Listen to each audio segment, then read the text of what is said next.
कहते हैं राष्ट्रहित, आदिवासियों का घर उजाड़ के किसी उद्योगपतियों को जमीन देना कौन सा राष्ट्रहित है? कि ये कहीं न कहीं पूरे संविधान की धज्जियां उड़ाने का काम किया गया है। 10 सालों का अगर डाटा निकाल के देखेंगे, दूध का दूध पानी का पानी हो जाएगा और ये स्पष्ट हो जाएगा कि वर्तमान सरकारें हो या पूर्व की सरकारें हो, आदिवासी समुदाय के जो संवैधानिक अधिकार है उनके लिए कितने संवेदनशील है। लेकिन आज लोकतंत्र में जिस तरह से तानाशाही हो रही है, ये कहीं न कहीं आज आम जनता, आम गरीब के लिए दिक्कत है। रिजर्वेशन का निजीकरण किया जा रहा है, ये भी एक संविधान पे कुठाराघात है। जातिगत जनगणना की लंबे समय से मांग चल रही है, जातिगत जनगणना नहीं हो रही है, ये भी एक संविधान पे कहीं न कहीं कुठाराघात है। कि राष्ट्रहित के नाम से भूमि अधिग्रहण की जाती है। सबसे बड़ा उदाहरण है हसदेव का, जहाँ पर फर्जी ग्राम सभा गठित किया गया।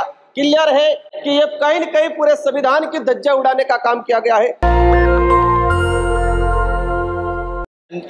धन्यवाद सभापति महोदय, आपने संविधान की डिबेट पे बोलने का जो अवसर प्रदान किया। आज हमारे देश के लिए एक सबसे सर्वोच्च और सबसे शुद्ध ग्रंथ है संविधान। आज इस सदन में मैं पहुंचा हूं, कहीं न कहीं उस संविधान की मेहरबानी है और मेरे निर्वाचन क्षेत्र की जनता की मेहरबानी है। मैं संविधान को नमन करते हुए, मेरे क्षेत्र की जनता को प्रणाम करते हुए मैं मेरी बात को रखना चाहूँगा। इस संविधान के अंदर प्रावधान किया गया है कि इस देश के अंदर रहने वाला प्रत्येक वर्ग, और विशेषकर ध्यान रखा गया है जो इस देश का जो गरीब है, तबका है, और आदिवासी समुदाय हो, एससी समुदाय हो, उनके उत्थान के लिए प्रावधान किए गए संविधान के अंदर।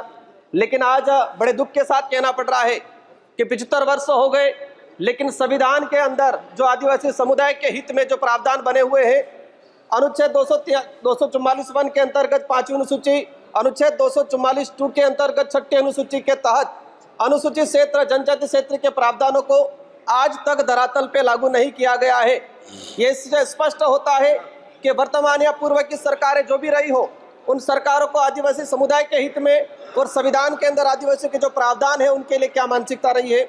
माननीय सभापति महोदय, हम लोग जब 5वीं अनुसूची और 6ठी अनुसूची के तहत हमारे विशेषाधिकार की बात करते हैं, तो कई राष्ट्रीय पार्टियों के कई नेता 5 के नाम से गुमराह करते हैं आम जनता को।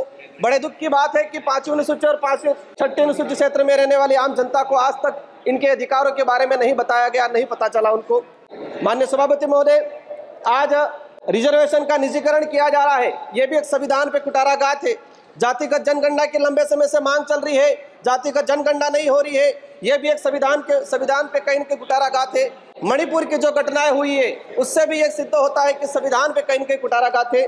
माननीय सभापति महोदय, इस अवसर पे मैं भीमराव अम्बेडकर जी, बाबा साहब, जयपाल सिंह मुंडा, नेहरू जी, ऐसे कई महापुरुषों को याद करना चाहूंगा जिन्होंने इस देश को शानदार संविधान दिया है। और इसी अवसर पे आज ही के दिन जो शहीद हुए सैनिक हैं, इनको भी नमन करना चाहूंगा। संविधान के प्रावधान के तहत पैसा एक्ट आया इस देश के अंदर, 1996 में पैसा एक्ट आया। आज 28 साल हो गए, लेकिन आज भी कई राज्यों में पैसा एक्ट के कानून नहीं बने हुए हैं।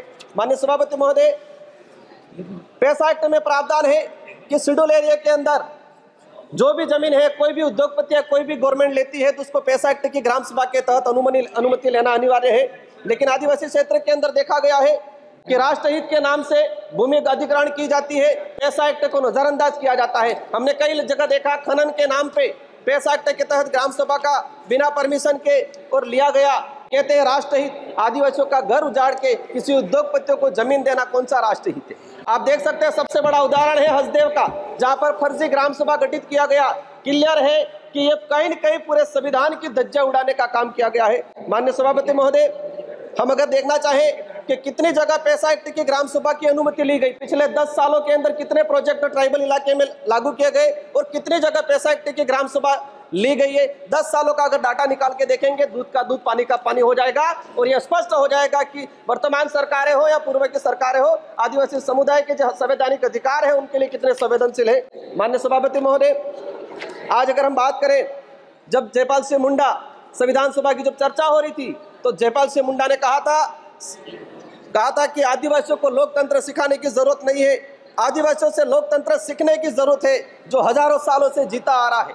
और ये मानना पड़ेगा कि संविधान निर्माताओं ने भी जब देखा गया कि आदिवासी समुदाय की गण व्यवस्था, गमेती पटेल मुखिया की व्यवस्था, उसी को कहीं न कहीं अडोप्ट किया गया है। लेकिन आज लोकतंत्र में जिस तरह से तानाशाही हो रही है, ये कहीं न कहीं आज आम जनता, आम गरीब के लिए दिक्कत है। जल जंगल जमीन आदिवासी जीवन का आधार है, ये बिरसा मुंडा जी और जयपाल सिंह मुंडा का कहना था। लेकिन आज उसी जल जंगल जमीन को उजाड़ा जा रहा है। माननीय सभापति महोदय, आदिवासी समुदायों को अपना अलग एक पहचान, पूर्वजों के त्याग बलिदान आधार पर आरक्षण का अधिकार मिला है और देश की आजादी में अगर देखा जाए सबसे अधिक अगर त्याग बलिदान दिया गया है तो आदिवासियों का त्याग बलिदान दिया गया है, लेकिन आज उसको नजरअंदाज किया जाता है। हाल ही राजस्थान की सरकार ने ST/SC की जमीन को गैर आदिवासियों के खरीद पर अनुमति देकर ST/SC के संवैधानिक अधिकारों पे कहीं न कहीं कुठाराघात किया है। माननीय सभापति महोदय, अनुच्छेद 243 ZC के प्रावधानों की धज्जियां उड़ाई जा रही है। आदिवासियों के संवैधानिक अधिकारों को लेकर सुप्रीम कोर्ट के कई जजमेंट आए। Samatha judgement 1997, Vedanta judgement 2013, Ramareddy versus state Andhra Pradesh 1998, Kailash बनाम महाराष्ट्र सरकार 11 जनवरी 2005, लेकिन आज तक इन सुप्रीम कोर्ट हाई कोर्ट के जो जजमेंट है वो आज तक लागू नहीं किए गए। आप अपन निकाल के देखेंगे जितने भी जजमेंट आए ट्राइबल इलाके के हित को लेके आज तक उनको लागू नहीं किया गया है। माननीय सभापति महोदय, हजारों वीरों के बलिदान के बाद Chhota Nagpur tenancy act 1908, Santal Pargana tenancy act 1949, Wilson rules 1837, ये जो जितने भी जो एक्ट आए थे हजारों लोगों ने अपना बलिदान दिया था इसके बाद आए थे, लेकिन देखा गया है आजादी के बाद इन किसी भी एक्ट पे कोई प्रावधान नहीं किया गया है। माननीय सभापति महोदय, मैं लास्ट 30 मिनट में आपकी बात में समझ रहा हूँ, मैं अपनी बात को रखूंगा। हमारे देश की न्याय व्यवस्था की बात करें, धन्यवाद, एट्रोसिटी की जो बात करें, देश के अंदर इतनी एट्रोसिटी हो रही है। सभा की कार्यवाही। नेशनल दस्तक की आपसे गुजारिश है कि अगर इसको बचाना चाहते हैं तो नेशनल दस्तक को सब्सक्राइब करने के लिए रेड कलर के सब्सक्राइब बटन को दबाएं, फिर बेल आइकन की घंटी दबाएं। नेशनल दस्तक को बचाने के लिए बहुत जरूरी है कि हर खबर को शेयर करें, लाइक करें, कमेंट जरूर करें।